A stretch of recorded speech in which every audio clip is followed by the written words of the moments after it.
One especially vivid and life-impacting memory that I have was our family's visit to the Rose Bowl parade. We got up early in the morning. It was cold and I was tired. And we drove for about an hour, and then we had to find a place to park. And finally, after that, we wandered around until we could find a place to stand. There was no place to sit. And it wasn't even on Colorado Boulevard. It was on a side street where those people who were closest to the road might be able to turn their heads, turn their necks, and see a bit of color go by. Well, I was small, so my dad put me up on his shoulders so I could see better, at least for a while. And then I got bored of seeing the bits of color go by, and I was not impressed. But what did catch my attention were the helium balloons that people had, and they were selling them, and I wanted a helium balloon.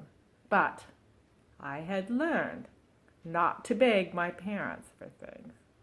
It was very, very important that I not beg my parents for things. They hated it.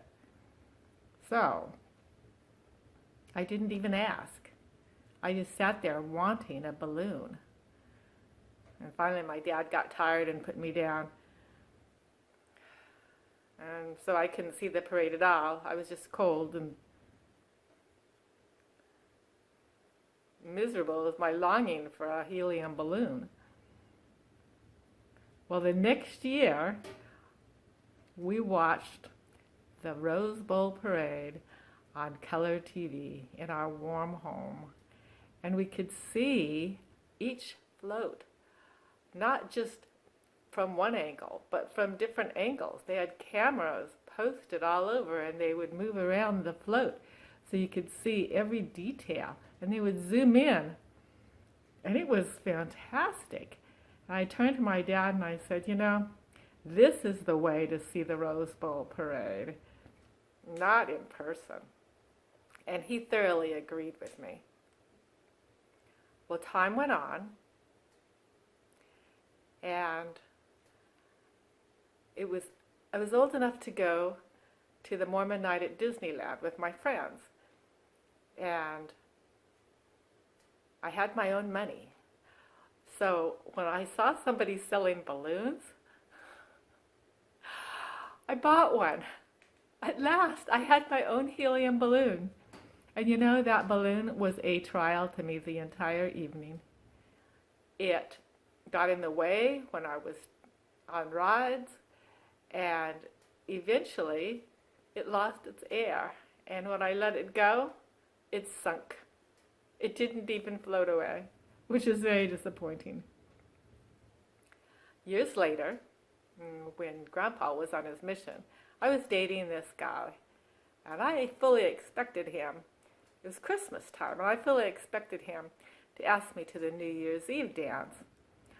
I was so sure that he was going to ask me that I bought material and designed and sewed, spent a lot of time during Christmas break making a new dress. I remember it was maroon, and it had a white inset and white cuffs with lace around it. It was very beautiful, and the material was so soft and pretty. And I was very proud of it. And he didn't call, and he didn't call.